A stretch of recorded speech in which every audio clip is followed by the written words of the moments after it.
স্বাগত জানাচ্ছি খাতুনগঞ্জ থেকে মতিঝিলের সাথে আছে আমি শামীম জাহিদ। সরকারি কেনাকাটায় 10% অপচয় কমাতে পারলে জিডিপি প্রবৃদ্ধি 0.5% পর্যন্ত বাড়ানো সম্ভব হবে বলে জানিয়েছেন পরিকল্পনা মন্ত্রী আ.হ.ম মুস্তফা কামাল। এবং এজন্যই সরকার সব ক্ষেত্রে ই টেন্ডার চালুর পরিকল্পনা। এবং তিনি আজকে আমরা আলোচনা করব ই টেন্ডার নিয়ে। এ নিয়ে আলোচনা করতে আমার সাথে স্টুডিওতে রয়েছেন পরিকল্পনা মন্ত্রণালয়ের সেন্ট্রাল প্রকিউরমেন্ট টেকনিক্যাল ইউনিট বা সিপিটিইউর সাবেক মহাপরিচালক অমূল্য কুমার দেবনাথ এবং বিআইডিএস এর research fellow doctor Abul Bashar. তবে মূল আলোচনা যাওয়ার আগে দেখে নেব একটি প্রতিবেদন। সরকারি কেনাকাটা কিংবা কাজের দরপত্র আহ্বান করা এমন বিজ্ঞপ্তি প্রতিদিনই চোখে পড়ে পত্রিকার পাতায়। তবে বিপত্তি বাধে হাতে হাতে তা জমা দিতে গিয়ে। 8ই আগস্ট 2013 চট্টগ্রাম রেলওয়ে অফিসে টেন্ডার জমা দেয়া নিয়ে দুপক্ষের সংঘর্ষ। গোলাগুলিতে প্রাণ হারায় এক শিশুসহ দুজন। এসব অনাকাঙ্ক্ষিত ঘটনা এড়াতে 2011 নভেম্বরে চালু হয় e tender. Central procurement technical unit CPTU এর সবশেষ তথ্যে দেখা গেছে গত 4 বছরে 28,000-এর বেশি টেন্ডার অনলাইনে দেয়া হয়েছে, যা এই সময়ের মোট টেন্ডারের 20%। বিশেষজ্ঞরা বলছেন এই পরিমাণ যথেষ্ট নয়। অনেক সরকারি অফিসেই ই টেন্ডার প্রক্রিয়া কার্যকর হচ্ছে না দুর্নীতির কারণে। দুর্নীতি যে আমরা বলছি দুর্নীতি কমবে, দুর্নীতি থেকে যারা বেনিফিশিয়ারি ছিল তাদের তো একটা ক্ষতি হবে এবং তারা তো এটাকে ঠিক পছন্দ করবেন না। সেখান থেকে তো একটা রেজিস্ট্যান্স আসাটা খুবই স্বাভাবিক। মন্ত্রণালয় বিভাগগুলোতে প্রশিক্ষিত জনবলের অভাবে অনলাইনে দরপত্র আহ্বান প্রক্রিয়া গতি পাচ্ছে না জানালেন পরিকল্পনা মন্ত্রী। এতে অপচয়ও কমানো যাচ্ছে না। আর 10% মানি যদি আমরা সেভ করতে পারি তাহলে অটোমেটিক্যালি জিডিপিতে যে প্রবৃদ্ধি আমরা যেটা বলি সেই প্রবৃদ্ধিতে অটোমেটিক্যালি এই এক খাত থেকে আমাদের আরো শতকরা আধা ভাগ আমাদের অর্জন আরো বেড়ে যাবে। দ্বিতীয় দক্ষিণ এশীয় ক্রয় সংক্রান্ত সম্মেলনের উদ্বোধন করে মন্ত্রী বলেন, 2021 সাল নাগাদ সরকারি কেনাকাটার শতভাগ কাজ অনলাইনেই করতে চায় সরকার। এজন্য কর্মকর্তাদের প্রশিক্ষণের ব্যবস্থাও করা হচ্ছে বলে জানান তিনি। Shaon Hasnat, independent news, Dhaka. দেখলাম প্রতিবেদনটি আমরা জনাব অমূল্য দেবনাথ এবং ডক্টর বাশার, আপনাকে স্বাগত জানাচ্ছি। কেমন আছেন আপনারা? আপনি ভালো আছেন? জি ভালো আছি। জনাব দেবনাথ, আপনার কাছে প্রশ্ন করতে চাচ্ছি যে আমরা প্রতিবেদন দেখলাম যেখানে বলা হচ্ছে যদি ই টেন্ডারিং চালু হয় তাহলে সরকারি কেনাকাটায় অপচয় বা দুর্নীতি বন্ধ হবে। আসলে কি বন্ধ হবে? Thank you very much. আমার মনে হয় এটি একটি খুব ইম্পর্টেন্ট প্রশ্ন আজকেরকার সময়, যেখানে একটা প্রতিবেদন আমরা দেখে আসছি যে টেন্ডারের অবস্থাটা কি। আমি মনে করি যে হ্যাঁ, এটি টেন্ডার চালু করা হলে পরে বাই ডিফল্ট আপনার ট্রান্সপারেন্সিটা ইনক্রিজ করবে এবং দুর্নীতি কমে আসবে। কিন্তু শুধুমাত্র ই টেন্ডারিং কি দুর্নীতি কমাতে পারে, নাকি তখন যদি টেন্ডারিং চালু হলে কি দুর্নীতি করবার আর কোনো স্কোপ থাকবে না, সুযোগ থাকবে না? একটু জিনিস খেয়াল করবেন, আমি বলছি দুর্নীতি কমে আসবে, অবশ্যই দুর্নীতি থাকবে। দুর্নীতি শুধু টেন্ডারিং এর না। টেন্ডারিং এ আমি বারবার বলি যে অনেক সময় যে টেন্ডারিং এ আসলে দুটো পার্ট আছে। একটাকে আমরা বলি প্রসেসিং পার্ট, যেখানে টেন্ডারের পরিকল্পনা থেকে শুরু করে আপনার কন্ট্রাক্টের চুক্তি সই পর্যন্ত ওই ঠিকাদারের সাথে। আরেকটি পার্ট খুব ইম্পর্টেন্ট, সেটি হলো ফিল্ডে আপনি যখন এক্সিকিউট করেন। এখন ই টেন্ডারিং শুধুমাত্র প্রথম সাইডটা, প্রথম যে পার্টটা সেটাকে আপনি টেক কেয়ার করে, নট দ্য সেকেন্ড পার্ট। তো সেকেন্ড পার্ট হলো যে আপনার কোয়ালিটি কন্ট্রোল করা, আপনি ঠিকমতো পেমেন্ট দেওয়া, কাজটি শেষ হইলে পরে ঠিকমতো পেমেন্ট দেওয়া, এসব নানান বিষয় কিন্তু টেন্ডারিং এর সাথে সম্পর্কিত। তো সুতরাং অপচয় বা দুর্নীতি মূলত এই দ্বিতীয় পর্যায়ে বেশি হয়ে থাকে। এগুলো একটা সাইড। আরেকটি সাইড হলো, ধরুন আমি প্রসেসিং পার্টে খুব সুন্দরভাবে টেন্ডারটি করলাম, কোনো দুর্নীতি হলো না, টেন্ডারে আমি কন্ট্রাক্টটি সই করলাম। আপনি নিশ্চয়ই খেয়াল করেছেন যে হসপিটালের যে যন্ত্রপাতি, আপনি প্রচুর যন্ত্রপাতি নিয়ে আসলেন, এনে সেগুলোকে বাক্সবন্দি রাখলেন, কোনো ইউজ হলো না, এটি কিন্তু একটা অপচয়। আরেকটি হলো যেই জায়গায় আপনার রাস্তা দরকার নেই সেই জায়গায় আপনি রাস্তা করলেন, সেটি অপচয়, যেটি জনগণের কোনো কাজে আসছে না। তো সুতরাং এই ধরনের প্রকল্প গ্রহণ থেকে শুরু করে টেন্ডারিং প্রসেস পর্যন্ত আমি যদি আলোচনার স্কোপটাকে ছোট করে, টেন্ডার পুরো প্রক্রিয়াতে দুর্নীতি থাকে। টেন্ডার আপনি কাকে অ্যাওয়ার্ড করছেন, কাজটা কাকে দিচ্ছেন, সেই জায়গাটা আসলে দুর্নীতি বন্ধ হবে কিনা? সেই জায়গাটায় টেন্ডারিং এর দুর্নীতি বন্ধ হবে যদি না কম্পিটিশন বাড়ে আস্তে আস্তে। তার কারণ হলো যখন টেন্ডারের সংখ্যা খুব কম থাকে, participant in the tendering process, তখন ওদের মধ্যে একটা সিন্ডিকেট করার সুযোগটা থাকে। কিন্তু এই টেন্ডারিং এ এখন যেটি হয়ে গেছে, প্রায় 18,000 টেন্ডারার ইন দি সিস্টেমে এখন রেজিস্টার করা আছে। তো সুতরাং কে কোন জায়গা থেকে টেন্ডারটি করবে কেউ জমা দেবে। ফলে সিন্ডিকেশনটা আস্তে আস্তে খুব কঠিন হয়ে যাচ্ছে। যত সিন্ডিকেশনটা কঠিন হয়ে যাবে তাহলে ওই টেন্ডারিং প্রসেসে কেউ ইনফ্লুয়েন্স করতে আর পারবে না। টেন্ডার ইভ্যালুয়েশনের ক্ষেত্রে এই টেন্ডারিং কতখানি গুরুত্বপূর্ণ ভূমিকা রাখে? টেন্ডারিং এ আসলে সবচেয়ে বড় যে পার্টটা সেটা হলো ইভ্যালুয়েশনে। দুর্নীতিটা দুই জায়গায় হয়, একটা হলো এস্টিমেশনে, মুদ্রাভাবে একটা এস্টিমেশনে আপনি কস্টটা ইনক্রিজ করে দিলেন, আর একটু হলো টেন্ডারে সাবমিশনে যে ব্যাপারটি, তো সেটি তো এখন পুরোপুরি বন্ধ। আর হলো ইভ্যালুয়েশন প্রক্রিয়াতে আপনি কাউকে ফেভার করতে পারেন, কাউকে ডিসফেভার করতে পারেন, আপনি সেখানে ডিসক্রিশনারি পাওয়ারটা ইউজ করতে পারেন, একটা সাবজেক্টিভ জাজমেন্ট আছে কোনো কোনো জায়গায়। এই জায়গাতে সাবজেক্টিভ জাজমেন্ট এখনও টেন্ডারিং প্রসেসে আছে, ইভেন এই টেন্ডারিং প্রসেসও। তো সেক্ষেত্রে একটা চেক অ্যান্ড ব্যালেন্স আছে, অর্থাৎ 3 জন সদস্য এখন ইভ্যালুয়েশন কমিটিতে ম্যাক্সিমাম। এই 3 জন যতক্ষণ পর্যন্ত না একমত হবে, যতক্ষণ পর্যন্ত না ইলেকট্রনিক্যালি সাইন করবে, ততক্ষণ পর্যন্ত চেয়ারপারসন এটা ফাইনাল করতে পারবে না। এক ধরনের চেক অ্যান্ড ব্যালেন্স, এক ধরনের চেক অ্যান্ড ব্যালেন্স। জনাব দেওয়ান, ধন্যবাদ আপনাকে। আমি আপনার কাছে পরে ফিরে আসবো। ডক্টর আবুল বাশার, আপনার কাছে জানতে চাচ্ছি যে আমরা যখন সরকারি ক্রয়ে আধুনিকায়নের কথা বলছি, ই টেন্ডারিং কথা বলছি, তখন সার্বিকভাবে আমাদের অর্থনীতিতে যে অপচয় বা দুর্নীতির কথা আমরা বলেছি সেখানে কমে আসার সম্ভাবনা দেখছেন অনেকেই, কিন্তু একই সাথে আবার এই ই টেন্ডারিং বা আধুনিক টেকনোলজিতে আমরা সহজে আমরা যেতেও পারছি না, সেখানেও এক ধরনের দুর্নীতি আছে। এই সার্বিক বিষয়টাকে আপনি আসলে কীভাবে দেখছেন যে আমরা কীভাবে আসলে এগোতে পারি? না দেখুন, একটা হচ্ছে যে একটা প্রসেসকে ট্রান্সপারেন্ট করা, পার্টিসিপেটরি করা, হ্যাঁ, যেটা মিস্টার দেবনাথ খুব সুন্দরভাবেই বলেছেন যে আগে যেটা হতো যে একটা টেন্ডার সাবমিট করার প্রসেসে শুধু দুর্নীতি যতটুকু হতো তার চেয়ে একটা এখান থেকে সোশ্যাল ক্যাওয়াজ, একটা ল অ্যান্ড অর্ডারের বিষয় জড়িত ছিল, প্রাণহানি হতো।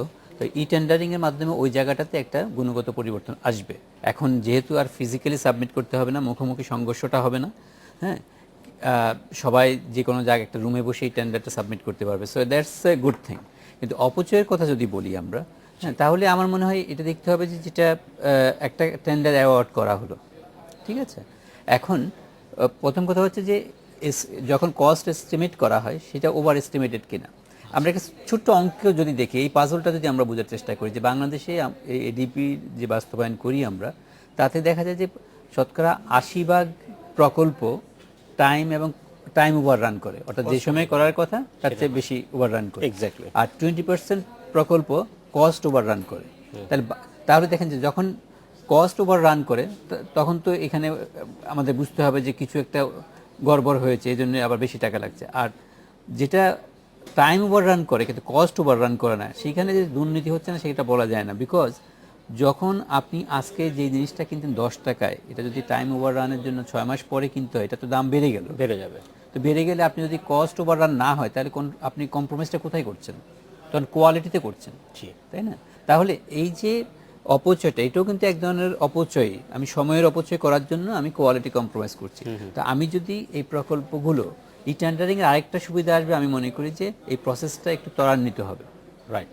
হ্যাঁ, যদি ত্বরান্বিত হয় তাহলে আমার টাইম অপচয় যেটা সেটা একটু কমবে, কস্ট অপচয় যেটা সেটা একটু কমবে। তো এই দুটোর একটা অর্থনৈতিক মূল্য আছে, একটা ভ্যালু আছে, যেটাকে পরিকল্পনা মন্ত্রী বলেছেন যে আমাদের জিডিপি প্রবৃদ্ধি 0.5% পয়েন্ট, হ্যাঁ, যদি এখন 6 থাকে 6.5 হয়ে যাবে এরকম বলেছেন।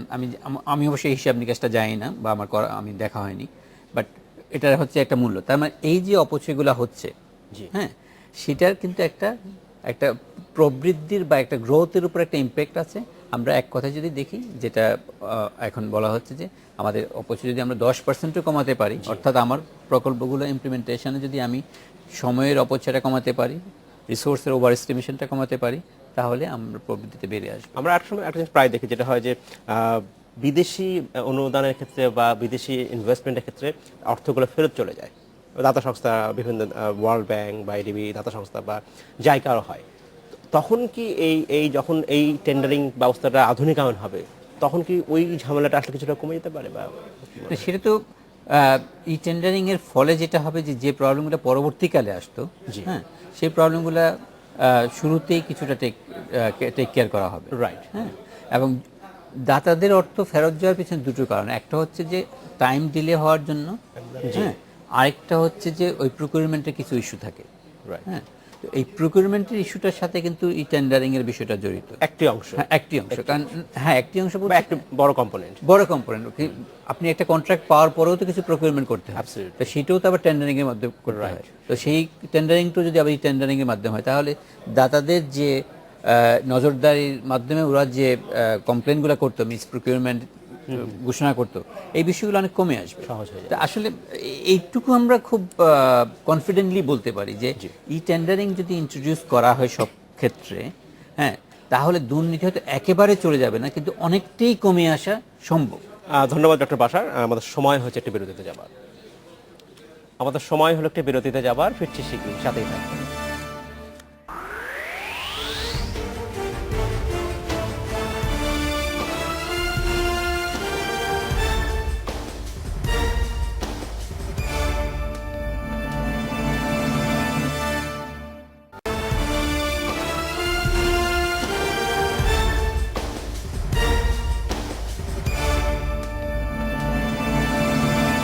স্বাগত আরেকবার খাতুনগঞ্জ থেকে মতিঝিলে। আজ আমরা আলোচনা করছি ই টেন্ডারিং নিয়ে। এই নিয়ে আলোচনা করতে আমাদের সাথে স্টুডিওতে রয়েছেন পরিকল্পনা মন্ত্রণালয়ের সেন্ট্রাল প্রকিউরমেন্ট টেকনিক্যাল ইউনিটের সাবেক মহাপরিচালক অমূল্য কুমার দেবনাথ এবং বিআইডিএস এর research fellow doctor Abul Bashar. Doctor Bashar এবং জনাব দেবনাথ, আপনাদেরকে স্বাগত জানাচ্ছি আরেকবার। জনাব দেবনাথ, আপনার কাছে আমি জানতে চাচ্ছিলাম যে বিরতিতে যাবার আগে আমরা কথা বলছিলাম, ডক্টর বাশার বলছিলেন যে যদি এই ই টেন্ডারিং বা আধুনিকায়ন এই পদ্ধতি গ্রহণ করা হয়, তাহলে প্রকল্প বাস্তবায়নের ক্ষেত্রে বা মনিটরের ক্ষেত্রে কিছুটা হলেও অগ্রগতি হবে এবং এর ফলে আসলে সার্বিকভাবেই বা প্রকল্প বাস্তবায়নের গতি বাড়বে।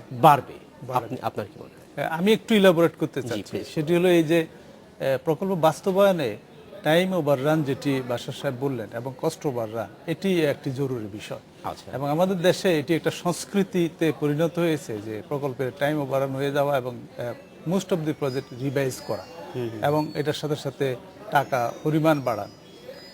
এটিকে রোধ করার জন্য পিপিআরে টাইমগুলো বেঁধে দেওয়া আছে, অর্থাৎ অ্যাকাউন্টেবিলিটি, এবং সেখানে বলা আছে যে প্রত্যেকটা টেন্ডার আপনি কতদিন তাকে ইনভাইটেশনের সময় দিবেন, কতদিন টেন্ডারটা প্রসেস করতে হবে, প্রসেসের সময়, অ্যাপ্রুভালে কতদিন সময় লাগবে, এবং যখন অ্যাপ্রুভালটা আপনি ডেস্কে পাবেন তখন এই টেন্ডারটি আপনি নোটিফিকেশন অ্যাওয়ার্ড অথবা আমরা যারা ওয়ার্ক অর্ডার বা কার্যাদেশ আপনি কতদিনের মধ্যে দিবেন। প্রত্যেকটি টাইম কিন্তু বেঁধে দেওয়া আছে এবং এই টাইমগুলো চেক করার জন্য একটি চেকলিস্ট দেওয়া আছে।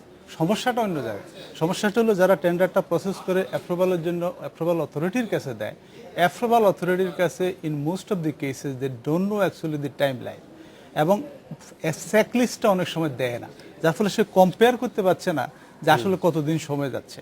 তাহলে এর সাথে প্রকল্পের সম্পর্কটা কি? প্রকল্প অবশ্যই আপনার ইমপ্লিমেন্টেশনটা টেন্ডারিংয়ের উপর নির্ভর করে। প্রকল্পের প্রায় 70 থেকে 80% টাকা আমরা দেখি যে ক্রয় কার্যক্রমে ব্যয় হয়। এখন যদি এখানে টাইমটা বেঁধে দেওয়া হয়, প্রকল্পের একটা নির্দিষ্ট টাইমের পরিসীমা আছে, যদি আমি এটা মানি তাহলে অবশ্যই প্রকল্পটা যথাসময়ে শেষ হতে পারে। আমি বলছি না যে হবেই, পারে। তো সেটি টেন্ডারিংয়ের ক্ষেত্রে খুব একটা সুযোগ সুবিধা নাই। কিন্তু আমাদের ইভেন যদি আপনি ম্যানুয়াল টেন্ডারে আসেন, সেখানে বলা আছে আপনি টাইম বাড়াতে পারবেন, বাট কিন্তু দুইবারের বেশি বাড়াতে পারবেন না। এবং প্রথমবার বাড়াতে গেলে আপনি পারবেন এজ এ প্রকিউরিং এন্টিটি, বা দ্বিতীয়বার বাড়াতে গেলে আপনি হেড অফ দ্য প্রকিউরিং এন্টিটির পারমিশন নিতে হবে। Why permission? Because head of the procuring entity তখন জিজ্ঞেস করবে যে আপনি কেন টাইম বাড়াতে আসছেন। এই জন্য অ্যাকাউন্টেবিলিটি সাইডটা, এটি যদি নিশ্চিত করা যায়, আমরা শিওর যে প্রকল্প বাস্তবায়নের গতি অবশ্যই ত্বরান্বিত হবে। ধন্যবাদ। যেটা বাশার, আপনি বলছিলেন যে ই টেন্ডারিং আমাদের টোটাল প্রকিউরমেন্টের মানে প্রকিউরমেন্টের একটি কম্পোনেন্ট, কিন্তু আমাদের টোটাল প্রকিউরমেন্ট ব্যবস্থায় যদি সরকারি কেনাকাটায় যদি আসলে আমরা আরও স্বচ্ছতা আনতে চাই, আরও আধুনিকায়ন করতে চাই, তাহলে আসলে ঠিক কোন কোন বিষয়ে আরও আপনার নজর দিতে পারি আমরা? আচ্ছা, এই আলোচনাটা কিছুটা এসেছে এর মধ্যেই। মানে যে কোনো একটা জিনিস পারচেজের একটা হচ্ছে যে আমি দরপত্র নিলাম, হ্যাঁ, বা যে কোনো একটা জিনিস ইমপ্লিমেন্ট করার প্রথম পর্যায়টা হচ্ছে আমি দরপত্র নিলাম, যেটা টেন্ডারিংয়ের মাধ্যমে দরপত্র আসলো। কিন্তু ধরুন আমি একটা রাস্তা বানাচ্ছি, ঠিক আছে, আমি টেন্ডারিংয়ের মাধ্যমে টেন্ডার নিলাম, কিন্তু পরবর্তীকালে এই কাজটা কোয়ালিটি সম্পূর্ণভাবে হচ্ছে কিনা, হ্যাঁ, এবং টাইমলি হচ্ছে কিনা, এগুলার যে তদারকি করা, হ্যাঁ, সেটা কিন্তু একটা বড় কম্পোনেন্ট এবং অপচয়ের একটা বড় জায়গা কিন্তু সেখানে, এবং আমাদের এখানে দুর্বল। হ্যাঁ, আমাদের এখানে দুর্বল। এটা তো আমরা বলতেই পারি যে আসলে একটা যে পরিমাণে ঘুষ বিনিময় হয়, সেগুলো তো প্রি টেন্ডার বা প্রি কন্ট্রাক্ট পিরিয়ডে যত হয় তার চেয়ে তত বেশি হয় কন্ট্রাক্টটা অ্যাওয়ার্ড করার পরে যদি একটা রাস্তা হয়, রাস্তা হয়ে যাওয়ার পর বিল পরিশোধ করবার পরও পরও- সেই রাস্তার মান নিয়ে কি কখনো কোনো তদারকি আসলে এখনো ব্যবস্থা আছে কি? আছে, ব্যবস্থা আছে, কিন্তু কথা হচ্ছে ওই ব্যবস্থার এই মনিটরিং ব্যবস্থা যে মেকানিজমটা আছে, ইনস্টিটিউশন সেট আপটা আছে, সেইটাকে কাজে লাগিয়েও তো আবার দুর্নীতি হয়। অর্থাৎ আপনি যাকে দিচ্ছেন মনিটরিং করতে, হ্যাঁ, তার সাথে আবার কন্ট্রাক্টরের একটা আন্ডারস্ট্যান্ডিং এর মাধ্যমে তো একটা দুর্নীতি হয়। তো ওই জিনিসগুলো তো আসলে রাতারাতি ওইগুলো কিন্তু ই টেন্ডারিং দিয়ে বন্ধ করা যাবে না। না, এটা আমি আসলে তো সেইটা করা যাবে যদি আমি ওই যেভাবে মনিটরিং করছি ওইখানে যদি আমার সাবজেক্টিভিটির সুযোগটা আমি কমিয়ে আনতে পারি। আচ্ছা, একটা ব্যক্তির মতামত মানে দ্বীপ অবশ্যই ইম্পর্টেন্ট, কিন্তু ইন্ডিয়ার ব্যক্তিই দিবে, কিন্তু সেখানে যদি আরো স্বচ্ছতা আনতে পারি, আমি ইন্ডিকেটরগুলো সেট করতে পারি যে এইভাবে এটার মূল্যায়ন করা হবে, এবং যেগুলা মানে কোনো সাবজেক্টিভিটি থাকবে না, যেগুলো মেশিন দিয়ে বা টেকনোলজি দিয়ে এগুলো পরিমাপ করা যাবে, হ্যাঁ, এবং দরকার হলে যে কন্ট্রাক্ট পেলো সে এগুলো কন্টেস্ট করতে পারবে। ওরকম একটা জায়গায় যেতে পারলে সেটা কিন্তু ই টেন্ডারিং এর এই যে টেকনোলজি, ই টেন্ডারিং না হোক, টেকনোলজিরই অ্যাপ্লিকেশন একটা এক্সটেনশন। আমরা আস্তে আস্তে যদি ওইদিকে যেতে পারি তাহলে দুর্নীতিগুলো অনেক কমে আসবে। জি, ধন্যবাদ। এই জায়গাটাতে আমি একটু ইলাবোরেট করতে চাই যদি, সেটা হলো এখন যে মনিটরিং প্রসেসটা আছে প্রকল্পে, সেটা হলো আইএমডি একটা অ্যাপেক্স অর্গানাইজেশন হিসেবে, এবং প্রত্যেক ডাইরেক্টরেট বা অধিদপ্তর এবং মন্ত্রণালয় তাদের মনিটরিং এর করার কথা। মনিটরিংটা মানে কন্টিনিউয়াস। আপনি বিল্ডিংটা তৈরি করার পরে একবার বিল্ডিংটা মনিটর যদি কেউ করতে যায়, তাহলে বিল্ডিং এর ভিতরে সে কত সুতির রড দিল আপনি তো বুঝতে পারবেন না। সুতরাং কোয়ালিটি কন্ট্রোল করতে হলে টেন্ডারের সাথে একটা স্পেসিফিকেশন থাকে, বিনির্দেশ থাকে, তার সাথে সে সঠিকভাবে করলো কিনা, এটা হলো কন্টিনিউয়াস মনিটরিং করতে হবে ফিল্ডে। এটি না করলে কখনো আপনি কোয়ালিটি কন্ট্রোল আমি আরেকটা বিষয় আপনাকে জানতে চাচ্ছিলাম, সেটা হচ্ছে যে আমরা প্রতিবেদন দেখছিলাম যেখানে বলা হচ্ছে যে এই পর্যন্ত সরকারি কেনাকাটা যে টেন্ডারিং হচ্ছে তার 20% ই টেন্ডারের আওতায় এসছে, বাকিটা আসলে কেন আপনি হয়তো বলবেন আসছে, আসলে দ্রুত আসতে আসলে বাধা কোথায়? সেই ধরনের কোনো বাধা আপনি দেখেছেন কিনা? আপনি সাবেক সরকারি কর্মকর্তা হিসেবে আসলে আপনি কি দেখেছেন সেই সময় জায়গাটা? এটি আমার মনে হয় খুব সময় উপযোগী একটি প্রশ্ন। যে একটা কথা কিন্তু বিআইডিএস বিশ্ব ব্যাংকের প্রতিনিধি কিন্তু ওখানে বলছেন যে একটি হলো দুর্নীতি। তারা ভাবেন যে যদি আমি এই আধুনিক পদ্ধতিতে আসি, ইলেকট্রনিক পদ্ধতিতে হয়তো দুর্নীতিটা, যেখানে আমি ডিসক্রিপশনের পাওয়ার হিসাবে কাউকে ফেভার করতে পারছি, সেটি পারবো না। এটি কিন্তু একটি বড় কারণ হতে পারে, কিন্তু আরো অন্য কারণ আছে। অন্য কারণের মধ্যে সবচেয়ে বড় হলো ইনফ্রাস্ট্রাকচার, যেটি আপনার, অর্থাৎ আপনার যদি বাংলাদেশের যে আমাদের ইন্টারনেটের ক্যাপাসিটি অনেক সময় নাই, স্পিড নাই, এবং অদক্ষতা আছে। অদক্ষতা আমি বলতে চাচ্ছি যে প্রশিক্ষণের অভাব আছে। আমাদের টেন্ডারদের কিন্তু প্রশিক্ষণটা খুব কম। এলজিডি একটি অবস্থা, নিজেরা একটি প্রজেক্ট নিয়েছেন, তারা নিজেরা টেন্ডারদেরকে দক্ষতা উন্নয়নের জন্য প্রশিক্ষণ দিচ্ছে, কিন্তু অন্যান্য সংস্থা, এখন 98টা সংস্থা ওখানে আছে, অন্যান্য সংস্থা টেন্ডারদের প্রশিক্ষণের জন্য খুব একটি ব্যবস্থা নেন নাই, এবং সিপিটিতেও না, একটুখানি আছে। তো সে কারণে টেন্ডাররা ঠিক ওইভাবে ইজি ফিল করতেছে না এখানে আসলে কি হবে। তবে আস্তে আস্তে চেঞ্জ হয়ে যাচ্ছে। আপনাকে আমি একটা তথ্য দিতে পারি, সেটি হলো 2012-13-তে 11-12-তে আমরা যখন শুরু করি, প্রাইম মিনিস্টার যখন উদ্বোধন করেন, তখন ওই বছর 6 মাসে 2টো টেন্ডার ছিল, একটা টেন্ডার আমরা করেছি। পরের বছর থেকে আস্তে আস্তে রাইজ করে, মানুষ একটা নতুন সিস্টেমে যেতে গেলে তাকে অবশ্যই, এখন আপনি যদি জানেন এটা খুব এক্সপোনেনশিয়ালি তার গ্রোথ, এবং খুব 2013-14 থেকে এসে 7 কিন্তু রাইজ করছে, যার ফলে এটা আস্তে আস্তে হবে। তবে বাধাটা হলো ওই জায়গায়, একটা হলো প্রশিক্ষণের একটি বিষয় আছে, সেটি অবশ্যই আমাদের আইটিতে আরও দক্ষতা উন্নয়নের জন্য প্রশিক্ষণ দিতে হবে।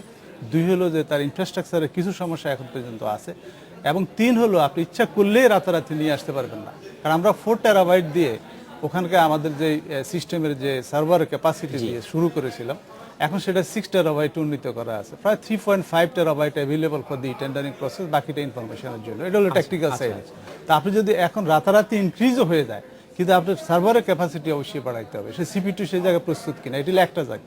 দুটো সাইড। আরেকটা সেকেন্ড হলো যে এই মুহূর্তে কোনো মিরর সাইট সিপিটিউর নাই, অর্থাৎ মিরর সাইট থাকলে আপনি অ্যাক্টিভ মোডে সেটা চলতে পারতো। একটা যদি কোনো ক্রমে বন্ধ হয়ে যায়, আপনি সেটি টেক ওভার করতো, এবং ডিজাস্টার রিকভারি, এগুলো কিন্তু এখন পর্যন্ত সিপিটিউ নাই। সিপিটিউ অফকোর্স সামনের দিকে যাচ্ছে, এগুলো যতক্ষণ পর্যন্ত তারা ওভারকাম না করতে পারছে ততক্ষণ পর্যন্ত আপনি রাতারাতি সময় খুবই অল্প, খুব সংক্ষেপে যদি বলতেন যে আপনি এর বাইরে উনি যা বললেন, এর বাইরে আমি যেটা বলবো যে একটা তো আছে যেটা বললেন, উনি বললেন, ডক্টর জাহিদ হোসেন বললেন, আমি এটা আমার কথা না, একজন ব্রিটিশ মানে ফিলোসফার বা প্রযুক্তি নিয়ে কাজ করেন, উনি একটা কথা বলেছিলেন যে কোনো একটা নতুন প্রযুক্তি যখন আসে, এটা সব দেশে হয়, প্রথমে মানুষ এটা নিয়ে ভয় পায়, তারপরে সন্দেহের সাথে এটাকে গ্রহণ করে এবং পরবর্তীকালে এটাকে উৎসাহের সাথে এমব্রেস করে।